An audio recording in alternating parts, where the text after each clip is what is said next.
Ce qui s'oublie et ce qui reste est une exposition inscrite dans la saison Africa 2020 dont le commissariat général a été confié à Ngo Fall. Regarder et comprendre le monde d'un point de vue africain, tel est le défi qu'a lancé Ngo Fall et dans lequel nous allons tenter de nous inscrire avec cette exposition.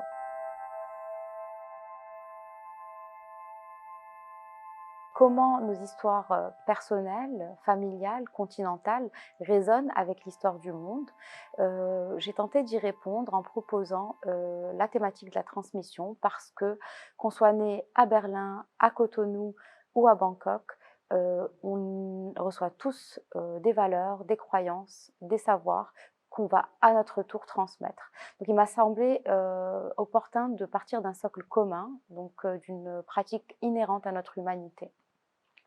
Donc Myriam Berrada a proposé de travailler sur cette notion de transmission et très vite nous nous sommes interrogés sur ce que signifiait la transmission aujourd'hui dans un monde des réseaux sociaux, de la communication en continu et que signifiait ce geste, cette passation, ce geste qui était destiné à confier à quelqu'un une mémoire ou des fragments de mémoire, mais aussi des savoirs, des savoir-faire, des traditions, des rites et également des objets. Que signifie et comment s'opère finalement la diffusion des connaissances et comment s'alimentent les pratiques au contact les unes des autres dans un monde de circulation et non seulement des hommes mais aussi des savoirs.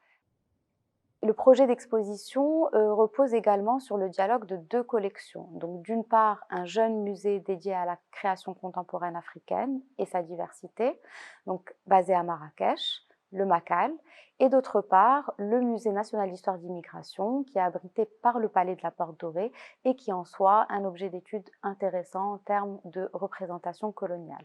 Donc l'exposition est un dialogue, une réponse, mais aussi une réponse spatiale contemporaine à l'imagerie du palais, et un certain nombre d'œuvres prennent pour appui, ou en tout cas pour objet, la question du bâtiment et du contexte. Alors ici, dans cette exposition, vous ne verrez pas des données, des cartes, ni des statistiques, mais bien plus des propositions plastiques qui interrogent, qui questionnent, qui nous amèneront, je l'espère, à penser et voir autrement des œuvres à la fois poétiques, allégoriques, critiques pour certaines, engagées, en tous les cas des œuvres qui sont au cœur et qui se trouvent au cœur des débats contemporains. Alors, autant de questions qui finalement vont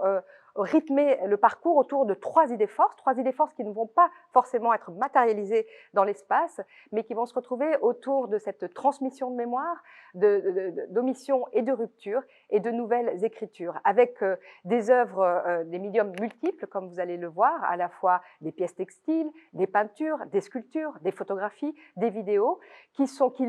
vont se déployer dans leur polysémie, dans leur pluralité, dans leurs différentes facettes, dans leur diversité, des œuvres en tous les cas qui vont à la fois s'attacher aux échanges mais qu'aux fêlures, à la fois s'attacher à ce qui est partagé qu'à ce qui est omis, rendu invisible et silencieux, à ce qui s'oublie et à ce qui reste.